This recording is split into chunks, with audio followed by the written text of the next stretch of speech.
Bueno, hola, ¿cómo estás? Espero que te encuentres muy bien y dispuesto a recibir esta información en este momento.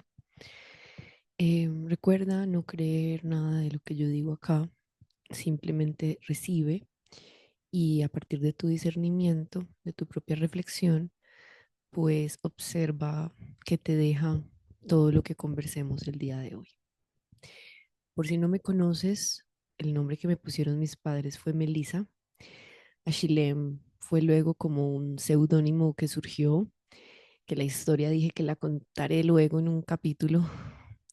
Y Ashiami es como la fusión de todas mis vibraciones hasta ahora caminadas y es como también el nombre de mi proyecto personal que actualmente estoy pues transitando y haciendo crecer. Bueno, bienvenido a Ashiami, que bueno, detrás de Ashiami está el término hacia mí y es como una vibración de que cada uno está caminando hacia sí mismo. Yo simplemente uso mi propia vida eh, como una muestra para que otros puedan verse a sí mismos y además también se puedan sentir como inspirados de seguirse a ellos mismos, porque por vibración nos atraemos y sé que muchos de los que vienen a mis espacios son humanos que de una u otra manera han sido como las ovejas negras de la casa, han sido como am, los juzgados, los raros. En algún punto vas a ser raro, porque si no, en serio, no estarías por aquí.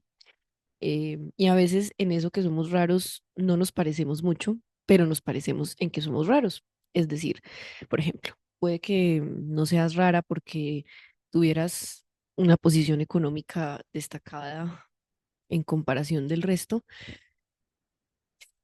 que fue un poco algo que yo viví, que ya te voy a contar más adelante, pero puede que en tu casa, con tus hermanos, tú pensabas distinto. Entonces ahí ya estabas en la vibración de rareza. El título que escogí para hoy es El Camino del Corazón. No sé bien a dónde nos va a llevar esta idea, pero vamos a irla siguiendo. Lo que sí sé es que hace muy poco, o hace un tiempo, yo escuché un término muy bonito que se llama reconectando con la línea de tiempo original. Entonces, yo cuando escuché eso la primera vez, yo dije, ¿cómo así? ¿Será que es que yo no estoy en la línea de tiempo original? Y bueno, resulta que es que cada humano vive esto diferente en su vida, tú ya lo acomodarás a ti. Pero lo que yo viví fue llegar a conectar como con mi esencia muy niña y luego finalmente como desconectarme de esa esencia, tener miedo de lo particular que emanaba en mí y asustarme porque cuando dejaba que lo que emanaba de mí fuera, me encontraba tal vez con miradas raras, con rechazos, con comentarios y yo nada de esto lo sabía manejar. Si de algo podemos decir que careció mi infancia en cuanto a mi familia, y ya saben que yo no hablo de mi familia para juzgarlos, de hecho, en mi casa yo hablo abiertamente de todos estos temas, yo misma me di a luz en mi casa, yo misma dije, miren, así es como yo pienso, así es como yo veo la vida, y para mí es demasiado importante saber yo de dónde vengo, saber qué fue lo que yo adquirí en casa con mis padres, saber cómo todo eso me moldeó y me hizo quien yo soy hoy, ¿verdad? Entonces, si de algo careció mi ambiente familiar, fue de conversar, bueno, de conversar de lo importante. Mis padres hoy saben que ellos tenían una relación donde no había comunicación entre ellos. Y cuando no hay comunicación entre los padres, no voy a generalizar, porque he visto historias donde, no sé, la madre tenía mala relación con su padre, la madre era consciente de que no sabía irse de ahí y de que tenía miedo, pero entonces por debajo, con alguno de sus hijos o con todos o lo que fuere, fue como que, mira, ¿sabes una cosa? Yo no estoy pudiendo romper mi vida, yo no estoy pudiendo hacer las cosas diferentes, pero tú sí vas a poder. Y es muy loco porque son algunos casos que conozco. Pero ese no fue mi caso. En mi caso había una comunicación completamente rota. Entonces, tú vas creciendo y tú vives cosas todos los días tienes emociones, todos los días tienes cosas que te impactan, pero si no tienes con quién hablarlas, pues lo único que hace tu mente es interpretarla de la manera que sea, con tal de no dejar un vacío. Y esto es algo como la parte aleatoria de la realidad, entre comillas, que es como la mente va interpretando basado en unos programas, muchos programas que hay de interpretación de la realidad. Y la interpretación de mi realidad siempre fue llevada como a dudar demasiado de mí. Es como que en el capítulo anterior, en el capítulo 2 les hablé de la autoestima y realmente eso era lo que pasaba, como que yo recuerdo tener como mucho ímpetu, como mucha valentía, pero la valentía venía de ser miedosa, o sea, era supremamente miedosa, pero yo lo disimulaba, mostrándome fuerte, mostrándome valiente, mostrándome que no me dolía, que no me afectaba. Y me fui creando como una coraza, ¿cierto? Como de fuerte, como de capaz, pero mentiras que debajo de mí vibraba el miedo puro. Entonces, yo estudié en varios colegios. El primer colegio en el que estudié fue en la UPB. Yo quería estudiar allá porque yo pensaba que yo me iba a ver con mi hermano estudiaba allá y yo juraba que me iba a ver con él. Yo súper ingenua y ninguno de mis papás me dijo la verdad y ellos, bueno, hicieron todas las vueltas, me metieron al colegio y allá hice primero y segundo. Pero resulta que yo pues fui criada en un ambiente como una niña mimada, con muchas comodidades y allá habían demasiados niños, los baños eran súper sucios y a mí todo eso pues me chocó, ¿sí? Eso me marcó mucho. Entonces yo le digo a mi mamá que no, que yo no quería seguir ahí y entonces ya me pasan para la enseñanza. Entonces en la enseñanza llegó a ser tercero, pero resulta que por la edad no podía. Entonces me hacen repetir segundo. Entonces, claro, en ese momento también fue como chocante para mí, como no, yo no quiero perder año, pero bueno, hoy, por si eres nuevo, decirte que yo veo con total perfección mi vida, o sea, yo veo mi vida como un libro y cuando vengo y te hablo es como si yo estuviera leyéndote páginas de mi libro para que aprendas, porque tengo esta habilidad de coger mi propia vida, mis propias vivencias y mi propia experiencia, sintetizarlo y entregarlo como con reflexión, con sabiduría, con una nueva perspectiva, como abrirte la percepción, precisamente como pongo en mi biografía de Instagram, que abro portales de nueva percepción. Entonces, bueno, cuando ya yo llego a la enseñanza, me encuentro con lo siguiente. Mi padre viene de un barrio de Medellín llamado Guayabal. Resulta que mi mamá y mi papá logran irse a vivir a Envigado. Y perdónenme si hablo de temas que hay seres que todavía se ofenden y sé que puedo hablar de cosas que te va a hacer tocar emociones, que te va a hacer mover, pero no lo puedo evitar y más bien permítete sanar al sentir y no juzgar lo que sientes y más bien permitirte la apertura de la percepción. Entonces, claro, mis papás se van para una urbanización cerrada, donde de alguna manera mi mamá quería como que no creciéramos en el ambiente del barrio, mi hermano y yo, ¿cierto? Entonces, bueno, yo crezco en una urbanización, como les digo, mis papás no eran multimillonarios, pero mis papás al lado de muchos de mi familia, pues sí, tenían más. Entonces, era como una clase media. Pero cuando yo llego a la enseñanza, habían muchos humanitos, muchas chicas de familias de clase más alta, más adinerados. Y yo no sabía manejar esto. O sea, para mí empezó la comparación como, porque en la UPB habían como niños de todos los estratos, habían niños de todos los niveles sociales, entonces ahí como que me perdía en eso. Pero en la enseñanza fue como más marcado de que habían chicas que viajaban a Europa, que estrenaban tenis a cada rato, que tenían los mejores cuadernos, los mejores útiles, o sea, y sin embargo, como les digo, o sea, tengan presente que yo miraba era para arriba, porque si yo miraba para abajo, yo tenía mucho más que muchas de mi familia, que muchas más personas, pero mi mente no interpretó de manera positiva, yo interpreté de manera negativa y yo empecé como a compararme en exageración, era una comparación constante.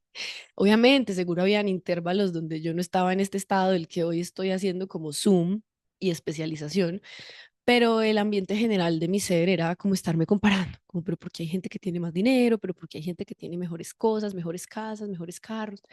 Entonces, esos vibes estaban ahí debajo de la alcantarilla, como me gusta llamarlo. Eso era agua negra que iba por debajo.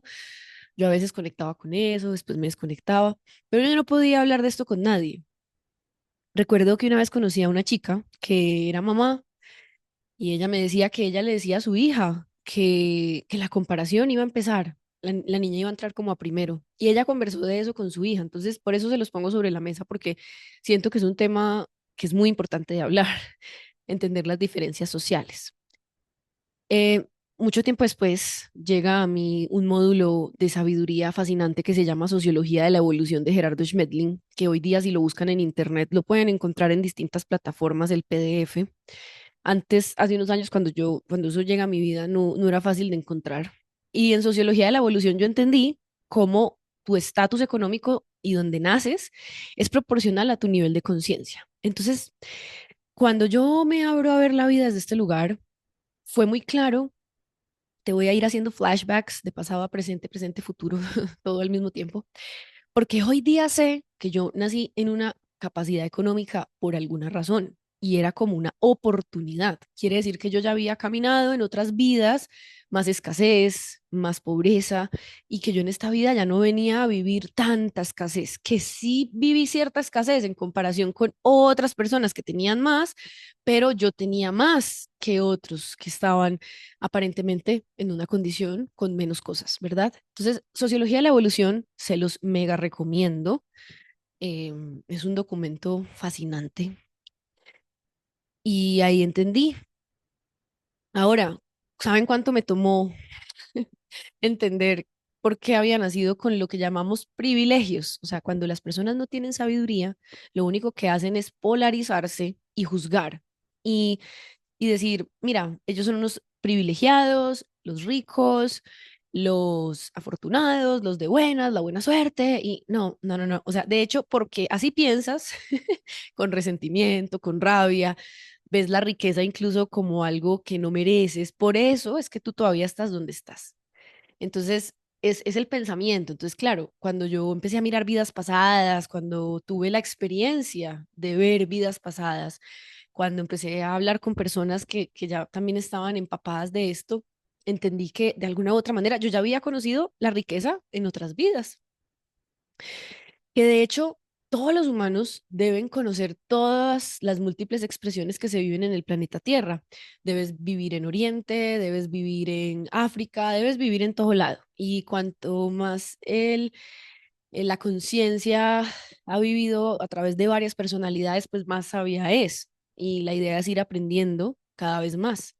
Qué tan rápido, qué tan lento depende de cada conciencia. Uno en una sola vida se va dando cuenta de esto. O sea, todo es un reflejo de algo más grande. Entonces, una vida es un reflejo de unas divisiones de las cuales ya voy a empezar a hablar, pero también recuerdo cuando escuché, una sola vida no basta para entender qué es la vida misma, ¿cierto? O qué es ser humano. Entonces, para mí lo de las otras vidas, para quienes sigan caminando de aquí en adelante con mi comunicación, sepan que para mí es vital entender las otras vidas porque es como entender por qué tengo cierta información, ¿cierto? Como por qué tengo cierta capacidad de ver la vida como la veo. Entonces, mi camino del corazón era ser una niña sabia, era ser una niña que ya desde chiquita hablaba de temas que tal vez eran temas para adultos. Yo ya hablaba de paz, yo ya hablaba de quisiera erradicar la violencia del mundo, o sea, me importaban mucho estas cosas, era como bastante mentalidad de salvadora. Y obviamente, pues a medida que fui creciendo en mi mindset interno, carecía de lo que les digo, o sea, no tenía un adulto con quien hablar de todas estas cosas. Entonces, yo fui, como fue surgiendo, desarrollando una máscara y escondiendo partes de mí. Entonces, yo empecé, por ejemplo, yo hacía cosas en la casa que yo cuando llegaba a la enseñanza, yo no contaba que las hacía. yo sentía como vergüenza de mostrar ciertas partes de mí ya desde muy niña. Entonces yo me bifurqué muy rápido, porque hay gente que vive esto a edades más altas. Yo lo empecé a vivir desde muy chiquita. Desde muy chiquita yo ya sentía esa división de no poder ser del todo yo en todos los ambientes. A mí me gustaba cantar, a mí me gustaba bailar, a mí me gustaba correr, a mí me gustaba jugar como los niños. La primera etapa de mi vida yo fui muy masculina. Yo crecí con un hermano que me lleva 7 años, un hermano hombre, y había un ambiente de competitividad en mi casa. En mi casa mis papás eran como muy competitivos, además jugábamos tenis, que es un deporte bastante competitivo, además de que es individual, a menos que juegues dobles, pero igual la predominancia es un aire de individualidad. Y yo competía mucho como con mi hermano, como que yo quería superarlo, yo quería ser como él, y ese fue mi primer referente, la primera etapa de mi vida.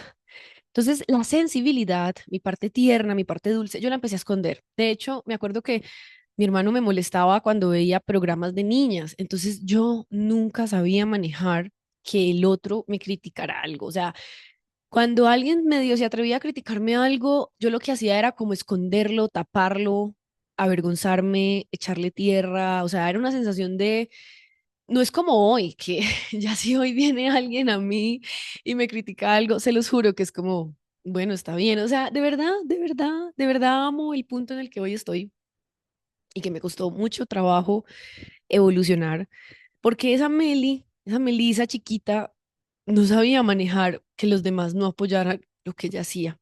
Entonces, fíjense que hay humanos que no les pasa eso o no les pasa en esta vida. A lo mejor ya lo superaron en otra y por eso en esta ya vinieron a trabajar otras cosas. Pero yo, de muchas cosas que vine a trabajar y que a medida que van siguiendo la secuencia van a ir captando, fue amar lo que yo soy, amar mi esencia, amar unas cualidades que Dios puso en mí, que mis maestros pedagogos cuando crearon el plan de mi alma pusieron en mí y mi tarea era dejar que esa sensibilidad y todo eso que estaba dado para Melissa surgiera. Pero para que eso pasara, Melissa tuvo que vivir bastantes cosas. Voy creciendo y yo me voy separando del ambiente. O sea, yo siempre tenía una sensación de estar como separada de los demás. Digamos que a mí nunca me han hecho diagnóstico de autismo, pero a medida que eso se va volviendo como una moda y como que se va volviendo un término más común, cuando miro los rasgos, yo digo, wow, sí tengo rasgos de autismo un poco, porque siempre fui muy dada a ser ensimismada. O sea, la paradoja de lo que les digo es que si bien yo me avergonzaba muchas veces de partes de mí, al mismo tiempo era una niña como con un poco de fuerza, de cierta manera. O sea, por eso le digo que es que el humano es bastante complejo y uno por eso no es del todo nada en algún punto, sino que uno es un montón de matices y a medida que uno va aclarando eso, pues uno va llegando ya como a una neutralidad. Pero para llegar a la neutralidad, primero hay que ir pasando por todas las polaridades y por todos los extremos. Entonces, yo de alguna manera como que empecé a crear una coraza para que nadie se metiera conmigo.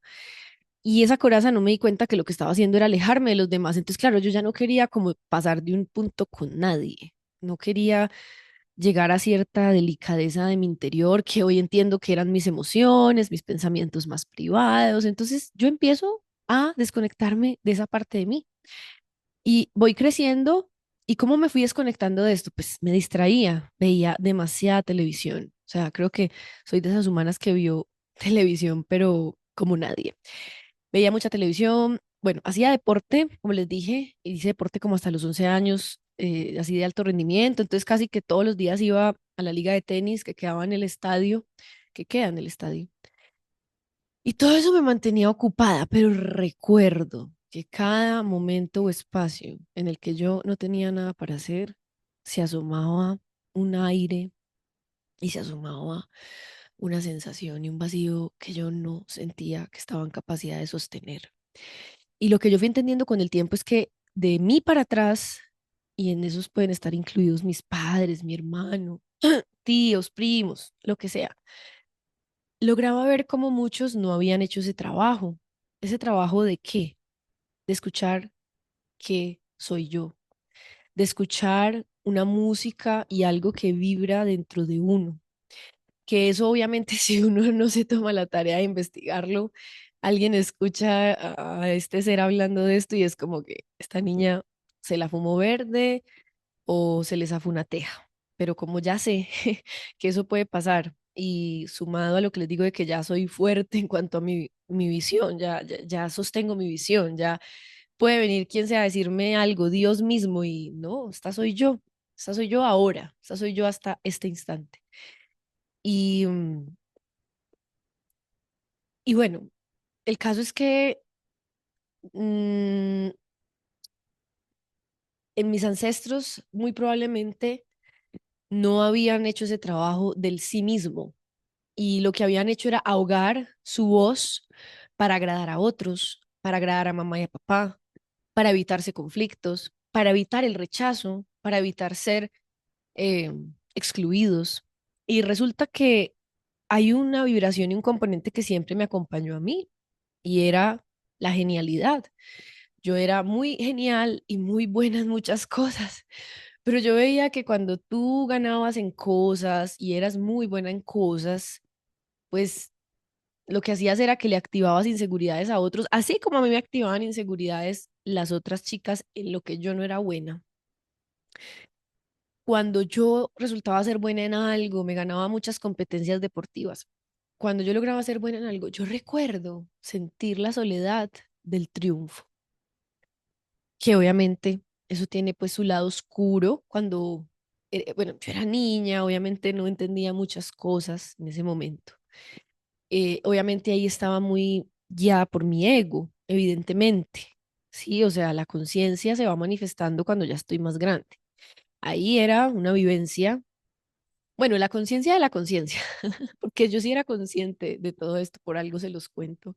Yo era observadora, en mí estaba el ojo que observaba la realidad y se daba cuenta de todo, pero no interfería. Por eso es que digo que después la conciencia de la conciencia despertó y ahí sí fue como empezó a ver qué era lo que había que transformar para salir de lo que hasta ahora había sido como había sido. Y hasta ahora simplemente yo estaba caminando un camino directo a mi soledad, o sea, a tocar fondos de soledad internos muy profundos. Entonces, esa niña que de pronto era feliz en algún momento, la mayor parte del tiempo, empezó a conectar con mucha tristeza, con mucho enojo, con mucha decepción. Y todo sucedió más profundamente cuando yo tenía aproximadamente 11 años. Mi padre lo despiden del trabajo y me acuerdo cuando me contó la noticia, para mí fue como uno de esos primeros shocks y cosas que te turban, tú no entiendes. Además te hace ver como tus miedos ancestrales, o sea, yo sé que como lo vio esa niña en ese momento no es lo que yo ya ahora veo. En ese momento yo sentí que íbamos a morir, como algo así, como papá no tiene trabajo, vamos a morir, algo así. ¿De dónde va a venir el dinero? O sea, no entendía nada. Me acuerdo que me fui a mi baño aturdidísima y luego lloré y lloré y lloré. Y recuerdo que, como les decía, o sea, yo intentaba no dejarme ver triste en ciertos momentos intensos de mi vida. Tal vez pataleaba para otras cosas, hacía capricho para otras cosas, pero para otras más importantes tal vez o más profundas, no, eso lo vivía sola. Entonces como que empecé a vivir sola muchas cosas en cuanto a temas emocionales, en cuanto a procesos emocionales. Yo con mis papás compartí mucha fisicalidad, salíamos a comer, pedíamos pizza en casa, compartíamos como el cuerpo y de cuerpo a cuerpo, pero había mucha desconexión emocional en mis padres, entonces ellos no lograban profundizar con mi hermano y conmigo de un punto, eran relaciones muy superficiales. Entonces, todo eso, lo único que fue haciendo fue como ir ahogando más y más y más mi voz, pero pues yo no lo sabía del todo. Entonces, claro, yo en el capítulo anterior estaba diciendo que nada pasa de la noche a la mañana, tú no te levantas y hay un árbol en tu patio de la noche a la mañana, sino que todo es un proceso y a medida que tú le haces zoom a tu vida, tú logras llegar al origen de todo, o sea, vas cachando cómo fue que se manifestó algo que vives hoy. Y esa total y absoluta responsabilidad para mí hoy día es un regalo porque siento que estoy desenredando un montón de nudos, que es lo que de verdad va a hacer que yo no repita la historia, porque como decían en una novela de Pablo Escobar, la de Narcos creo, decían, el que no conoce su historia está condenado a repetirlo. Y si algo precisamente veo yo en mi familia, pues de sangre, es la repetición, ¿cierto? La repetición de que se consiguieron parejas y vivieron lo mismo que sus padres y toda esa disfuncionalidad que vamos repitiendo, ¿cierto? O el cuidado que tienen con su cuerpo o no, todas esas cosas, como finalmente lo que hicieron fue una fotocopia de sus padres y no se cuestionaron nada, sino que simplemente repitieron. Entonces, yo no creía que yo podía ser artista, entonces yo me acuerdo que a mí me gustaban las manualidades, pero yo siempre lo vi como un hobby y en el ambiente pues nunca hubo nadie que me incentivara a seguir ese camino. Y, y yo me fui desconectando de mi sensibilidad y me fui volviendo muy masculina, muy agresiva. Y justamente he estado viendo ahorita que hay todo como un boom con una serie que se llama Adolescencia. No me la he terminado de ver, está en Netflix. Y también vi el caso de una chica que acuchilló a otra compañera porque al parecer salía con su exnovio. Y resulta que en la serie también hay un chico que está siendo acusado porque acuchilló a alguien y yo dije, es muy loco porque yo no llegué a acuchillar a nadie porque no me correspondía, pero yo viví una adolescencia con mucha ira y yo hoy día entiendo que la ira era porque yo no me tenía a mí misma, yo no me sabía escuchar. Entonces, eso fue una acumulación de ira y resentimiento que cuando explotó, obviamente casi me muero y literal sí fue como una muerte a una parte de mí. Em,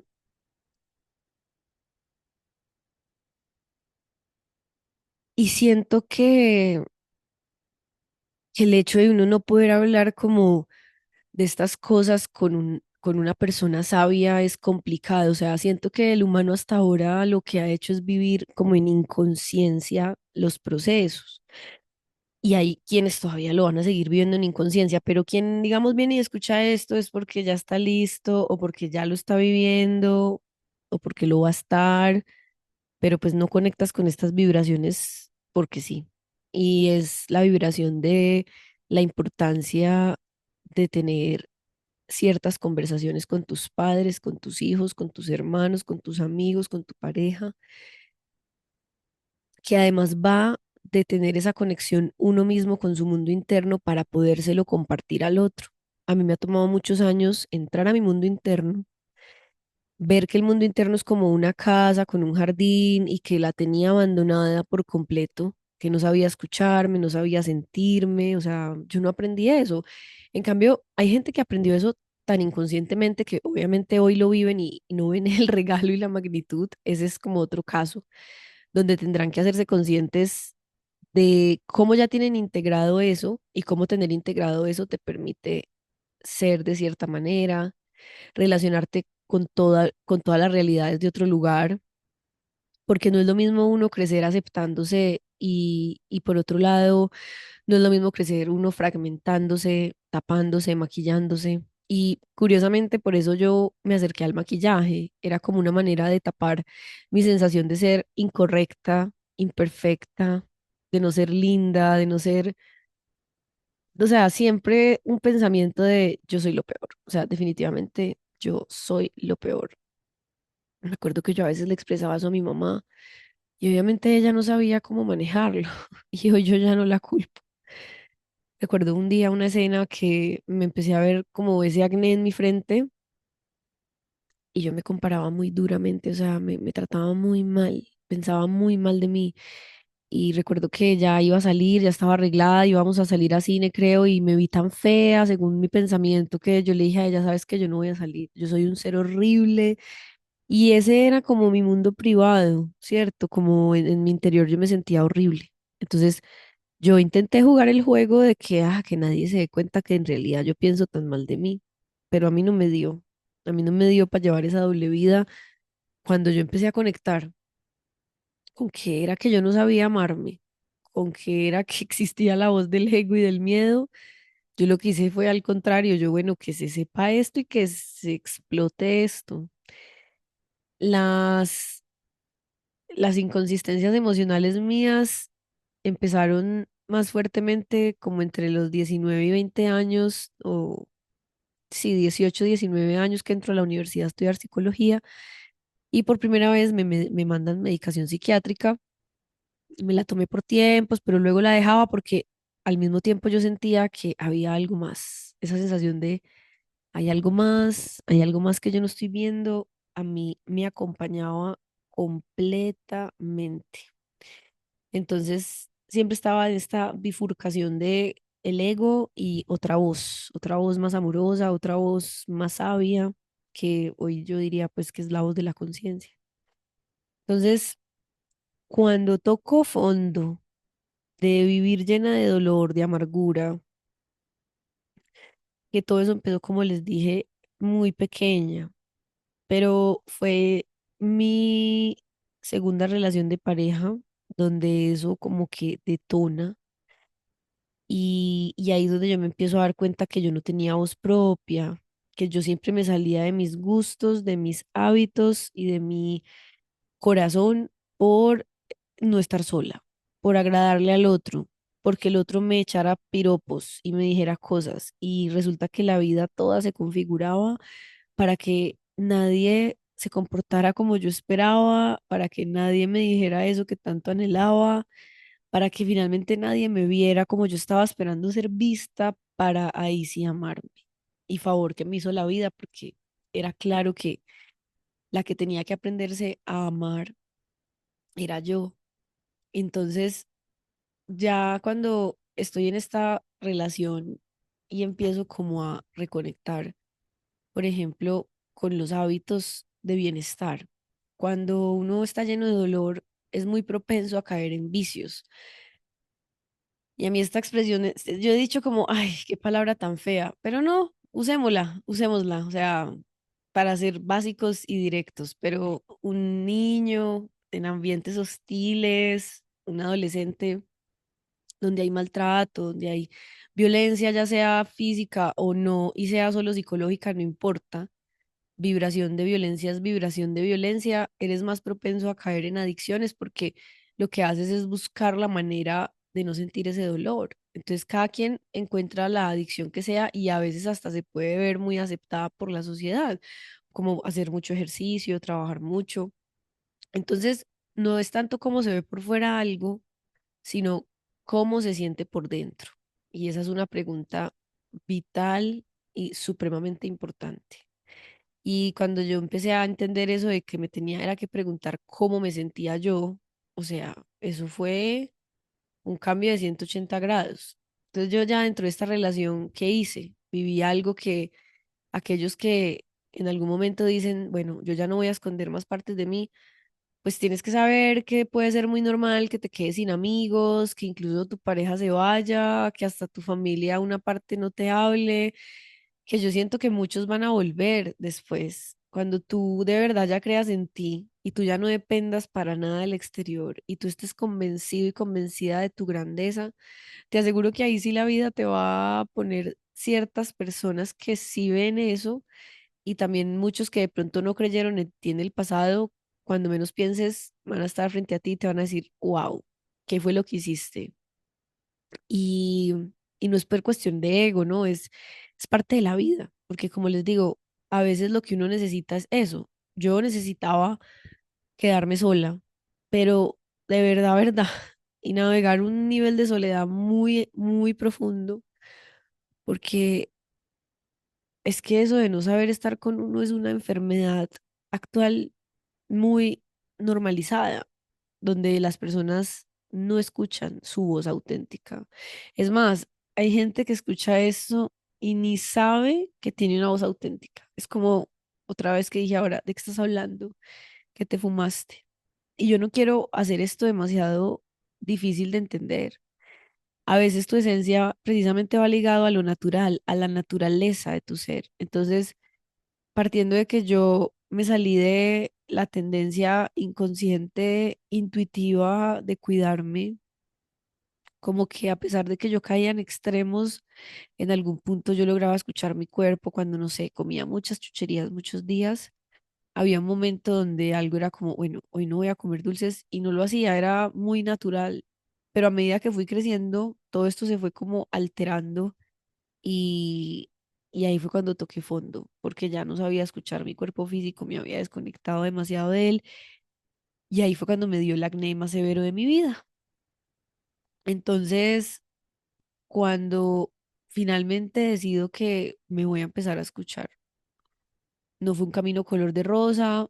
Esa relación que les digo que fue mi segunda relación, yo he tenido tres relaciones importantes, les he contado, pues como las más importantes hasta ahora, las más, no es que las otras no hayan sido importantes, pero que me marcaron mucho y que además fueran oficialmente mis novios, hablando en esos términos, que luego hablamos del noviazgo y el matrimonio, según yo. Em, Eso, como que esa segunda relación fue la prueba de a ver qué tanto vas a creer en ti, porque si entonces cada vez que alguien no crea en ti o te diga, ay, qué feo, tú te vas a caer. Entonces, claro, imagínense eso aplicado a las redes sociales, el miedo a que me comentaran cosas negativas, todo eso te va paralizando y te va dejando en una situación donde lo que haces es reprimir partes de ti. Y el caso es que cuando uno reprime partes de uno, siempre sí o sí la factura llega. Y cuando la factura llegó, pues como les dije, mucho dolor, mucha depresión, mucho sinsentido. Y ahí en esa soledad y en ese silencio hubo un momento que todo se quedó en silencio. Ya estábamos allá en California. Yo acababa de estar en la clínica porque un día anterior me había comido un LSD y me había dado un mal viaje, que hoy día sé que los mal viajes son creados por la mente. Y recuerdo porque era que yo sentía que le iba a ser infiel a mi pareja de aquel momento.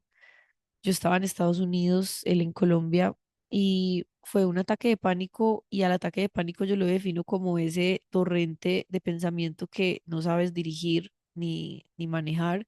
En aquel entonces obviamente no tenía ni idea de que no tenía que creerme todo lo que estaba pensando y me creí todo lo que estaba pensando y eso desató en un ataque de pánico. Y ahí nos fuimos para la clínica, mi mamá y yo y me dijeron como, mira, o te quedas como 15 días, creo, como una hospitalización psiquiátrica especial, o tu mamá firma y tú te vas. Me habían invitado a trabajar de trimming, cortando weed, en California. Y eso fue un antes y un después. Yo elijo decirle a mi mamá que yo me quiero ir y me voy para California. Y allá me acuerdo que empecé a tener que pasar mucho tiempo sola conmigo. Fue la primera vez que me vi con ir a un supermercado y me di cuenta que no sabía mercar. Yo tenía como 21 años y no sabía mercar o 22. Y me vi como que había sido muy mal criada toda mi vida. Siempre como que presumí de que no tenía tantas responsabilidades, pero claro, eventualmente te pasa la factura a la vida. Y bueno, ahí me empecé a ver como con eso. Me empezó a tocar estar sola porque las personas que trabajaban ahí se iban para partes de las fincas y yo quedaba sola en un valle hermoso y ahí recuerdo que escribía un montón y como que estaban haciendo esa autoconciencia de mí profunda y resulta que de allá pues yo llego obviamente súper decidida a seguir creyendo en mí, pero pues eso no fue de la noche a la mañana, eso pasaron muchos días, semanas, meses con esta pareja de, de mostrar quién era, porque me acuerdo que hasta él me empezó a decir como, me gustabas más quién eras. Yo viví con él eso y era como, ¿what? No, porque yo ahora quiero ser esta. Entonces, claro, hay veces que en las creencias inconscientes las personas te cristalizan y te encierran en una imagen y no te dejan ser, pero claro, todo es una proyección nuestra. Cuando uno recibe tanto rechazo de uno hacia uno, pues así externo, hay que revisar yo qué pienso de mí, yo qué siento de mí, porque eso no falla. O sea, hay más si se te está manifestando crónicamente, constantemente. Fíjate qué estás pensando, porque a veces la gente cree que lo que piensa no está haciendo nada, o sea, creen que eso es 100% inocente y que si bien inocente es por la naturaleza misma de todo, pero no es inocente en que cuando esa mente no está entrenada, que hasta ahora por evolución había sido así, apenas esto es nuevo, de aquí en adelante estamos pudiendo conocer que podemos dirigir nuestros pensamientos. Pero una mente no entrenada es puro caos, o sea, es puro sufrimiento, puro dolor y básicamente yo vivía ahí. Entonces no estaba alineada con mis habilidades y nada estaba alineado a mí. Entonces, claro, mis amigos eran personas con las que yo sentía mucha superficialidad, que no era más que el reflejo de mi propia superficialidad, y constantemente estaba sintiendo eso, que después me fui al extremo, me fui a conocer la comunidad, pero resulta que ya no quería pasar tanto tiempo con tantas personas. Entonces, ahorita estoy en un centro, en un punto medio de, sí, de equilibrio entre eh, lo nuevo que están haciendo en mí y lo que ya no va más. Tuve que hacer una pausa en el podcast y entonces acá voy a seguir.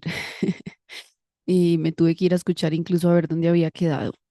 Bueno, el caso es que, y ya para que la última parte del podcast sea para concluir la idea.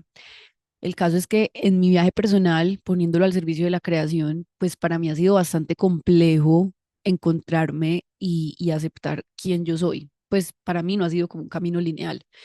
Por otro lado, es porque yo en mi familia nuclear soy pionera en este camino. Es decir, yo soy la que me he atrevido como a romper muchas cosas desde muy chiquita. Y por eso, como dije al principio, pues era esa sensación de ser una oveja negra, de ser rara, de ser distinta. Y yo recuerdo siempre que una parte de mí era muy consciente de que si yo honraba mi esencia, sí o sí me iba a tocar andar sola o iba a ser excluida porque lo lograba ver. Y yo como por mera supervivencia emocional, o sea, como para no morir de soledad emocional, yo dije, no, yo voy a ser como todo el mundo. Y así estuve un tiempo, pero obviamente no me dio. No me dio hasta que me enfermé, hasta que ya mi cuerpo me estaba hablando, hasta que ya mi inestabilidad emocional me estaba hablando, hasta que ya el estar fumando marihuana todo el tiempo, desde un lugar donde yo sentía que yo estaba era evadiéndome, ya era claro de que está pasando algo conmigo y que obviamente luego le haremos un capítulo a mi experiencia con la marihuana, porque no es la marihuana en sí, o sea, no son las sustancias, es la conciencia que lo dirige. Y claramente, pues yo estaba demasiado atormentada como por no poder ser yo misma. Y si yo cojo a mis papás y les hablo de no ser yo misma, bueno, tal vez mi papá ya sí me entiende un poco, porque mi papá los últimos 2 años ha tenido como un despertar de conciencia bastante interesante y profundo, donde hoy día podemos hablar, no sé, de Sergi Torres, que hace un tiempo yo se lo mostraba y él me decía como que no, no entiendo. Y hace poco, hace unos días nada más me va diciendo que se vio una charla de Sergi Torres y yo, ¿what? De Sergi Torres y de David del Rosario y yo, ¿cómo? Entonces, claro, ya eso me va dando pistas de en qué punto de conciencia está o a dónde está entrando. Y el caso es que, otra vez, mi familia más cercana no es como que, no es una familia donde yo les diga, yo crecí viendo personas que amaban su trabajo, cero. O sea, yo soy esa línea genética o esa línea ancestral, no sé cómo llamarlo, donde vengo a hacer cosas por primera vez que tal vez en otras familias ya habían hecho tu papá, tu abuelo, que es como cosas que van a cambiar el rumbo para quienes son más jóvenes que yo, precisamente, o a los que tengan la edad que tengan, pero que entonces se atrevan a ir precisamente como a su esencia.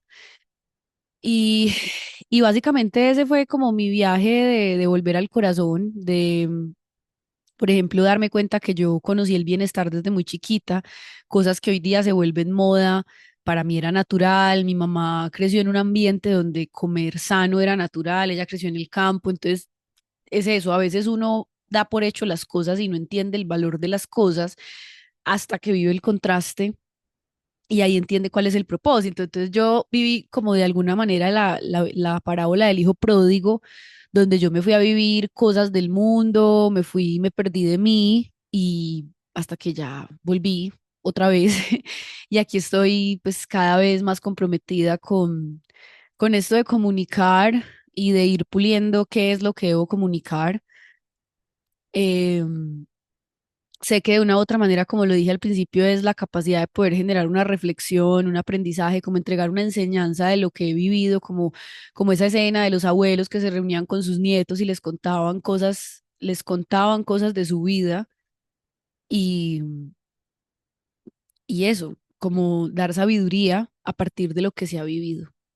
Entonces, volver al corazón, en mi caso, ha sido volver a hacer las paces con mi cuerpo físico porque hubo un momento que me desconecté tanto de él que tú vas como tapando la sensibilidad, entonces soportas muchas cosas que tal vez antes las hubieras captado muy rápido, hasta que vas volviéndote otra vez a sensibilizar de adentro hacia afuera, desde el pensamiento, y eso se empieza a reflejar en el contenido que consumes en redes sociales, las películas que miras, las conversaciones que tienes, los alimentos que consumes, el tipo de personas con el que te juntas, todo se vuelve más selectivo naturalmente porque te haces más sensible. Entonces, hace mucho tiempo que mi realidad es una realidad muy tranquila realmente y yo en vez de abrazar eso y empezar a atraer personas diciendo cuál es mi vibración y hacerme correspondiente con personas en la misma vibración, pues lo que hice fue como sentir vergüenza, como esconderlo, como compararme porque me siento culpable, porque tengo una vida realmente tranquila, abundante, estable y tenía miedo, ¿cierto? Tenía miedo de salir del closet, tenía miedo de salir del closet de que vivo en el camino de mi corazón. Constantemente me encontraba personas que me decían, es que a ti te toca más fácil o te tocó más fácil porque tus papás te dieron todo y siempre como que me creí ese cuento hasta que después la vida me puso personas enfrente que de verdad vivieron cosas más difíciles que yo en esta vida, porque como también les dije al principio, toda la humanidad toda ya vivió la mayor de las carencias y si no fue en esta vida fue en otras. Entonces en nuestras células está la memoria de lo más escaso que se puede vivir y yo he conectado con eso. Entonces yo en esta vida no tuve que haber aguantado el hambre más grande de la vida para saber lo que se siente y obviamente esto no lo entenderán todas las conciencias, pero muchas otras sí. Entonces de aquí en adelante, si escucha esto un familiar mío, algún amigo que ha caminado conmigo antes de salir de este closet del que estoy todavía saliendo, porque como he dicho por ahí en otras charlas, yo tenía miedo de honrar como este trabajo. Tal vez empiece a decir que soy speaker, que tal vez diga que converso de la vida, todavía no sé cómo se va a nombrar esto, o que soy podcaster, o que hago podcast reflexionando sobre la vida, no tengo ni idea, pero el caso es que quería decir que era todo menos esto y vivía bifurcada, como que dividida, como que siempre la vida me ponía en una y yo en vez de coger el camino del corazón me iba para otro lado.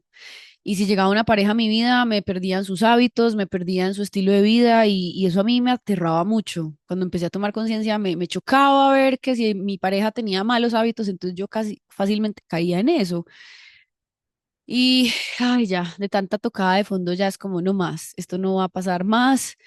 Voy a aprender de una vez la lección de esto porque la factura está costosa de haber como, y estoy en esa fase de recuperación, o sea, yo todavía estoy en la fase de reconstruir lo que destruí, eso es parte de la vida, todo el mundo vino a lo mismo, todo el mundo vino a destruir la divinidad del paraíso y es una metáfora, entiéndala como la entiendas, y el humano venía a destrozarlo todo para darse cuenta de que tiene efectos. Sí, tiene poder y luego con ese mismo poder empezar a restablecerse. Entonces es el viaje arquetípico, ya llamémoslo el viaje del héroe, de perderse y encontrarse.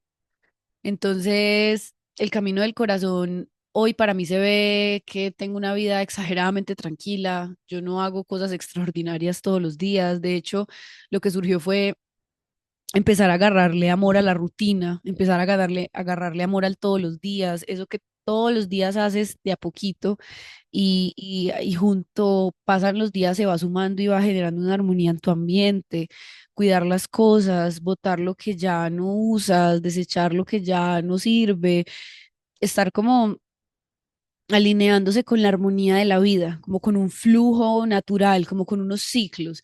Y eso también va de que, pues yo pensaba que de verdad yo quería maquillarme, pero honestamente yo solo quería llegar a tener mi piel muy bonita otra vez y que ese fuera mi maquillaje y poderme volver a aceptar viéndome a un espejo sin una sola gota de maquillaje y poderme grabar sin una sola gota de maquillaje porque veía que estaba era adoctrinada, o sea, veía que llevaba tantos años desconectada de mí que había normalizado tener 80.000 productos y toda esa etapa de desensibilizarme de eso que formé y acepté, me ha tomado años. Ha sido un paso a paso, o sea, entiendan que si están en ese proceso, eso no es de la noche a la mañana, o sea, uno empieza a valorar un paso que da en el día. 24 horas tiene el día, un minuto de cambio en lo que sea, así sea solo en la manera de verlo, así sea que ese mismo día siga siendo lo mismo, pero lo vi distinto o lo reflexioné distinto. Todo empieza primero en la mente, todo primero es una idea. Por eso es que yo me muevo en el mundo de las ideas y cuando tú vienes acá, vienes es a conectar con posibilidades, con el mundo aéreo, pero la concretud va llegando naturalmente, todo tiene que bajar a la forma para que tenga estructura y sostén. Entonces, bueno, espero que esta reflexión a modo de popurrí, a modo de sancocho sobre el camino del corazón te sirva de algo. Gracias por llegar hasta el final. Recuerda suscribirte a todas mis redes sociales. Estoy en Instagram, estoy en TikTok, estoy en YouTube. Y bueno, acá en Spotify le puedes calificar el podcast como te parece, si te gusta. Y bueno, independientemente de todo, yo voy a seguir siendo yo y seguir escuchándome cada vez más y ser esa muestra de que sí podemos ser nosotros y seguir el camino del corazón. Bueno, te quiero mucho y nos vemos en un próximo capítulo. Bye.